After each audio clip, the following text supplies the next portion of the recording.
A state of emergency is currently in effect for the state of Oregon. Thank you for choosing Newswatch 12 at 11. I'm Brinkley Hill. Governor Tina Kotek made a declaration for Lane County's ice storm and then progressed the declaration to a full state last night.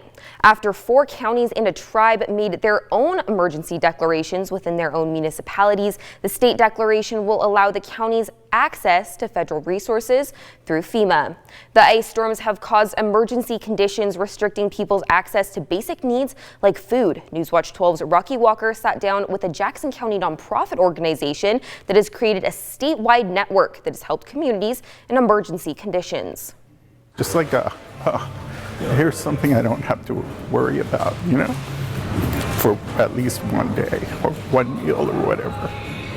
Rogue Food Unites works to be a safety net for the Jackson County community. They started through the Alameda Open Chain fires here in Southern Oregon, but with a new contract with the state, they will be a safety net for the entirety of Oregon, especially in moments of crisis like the current ice storms flurrying the state. Our role in a disaster is to feed those in need, feed anyone that's been displaced, and through different methods. For the past week or so, they have coordinated with local restaurants to provide hot meals to thousands in need, rather because of widespread power outages or those in shelters trying to escape the cold.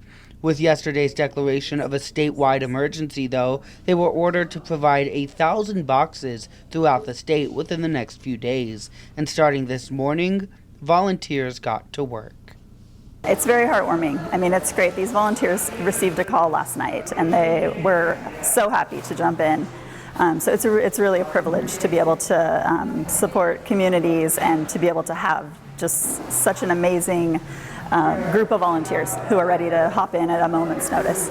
In their day-to-day operations, they have a free farmers market that provides food to hundreds of people weekly. They're also working on a program to have disaster-ready meals to give to communities before disaster arrives. The organization started helping locally during a disaster, but with a 3-week-old contract with the state, they're building up their networks to provide aid in times of crisis. But disasters don't wait for times when you're best prepared, and neither can they.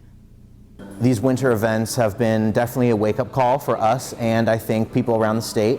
And so we're so thankful to be able to get out and help larger communities rather than the ones right here that we already are able to serve. Yeah, we're happy to serve the whole state of Oregon during these times of crisis.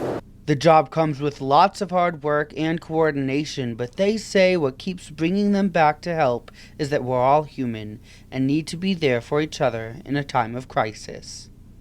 I mean, they really need us to be there for them, and if it were us in their position, we hope that somebody would be taking care of us as well.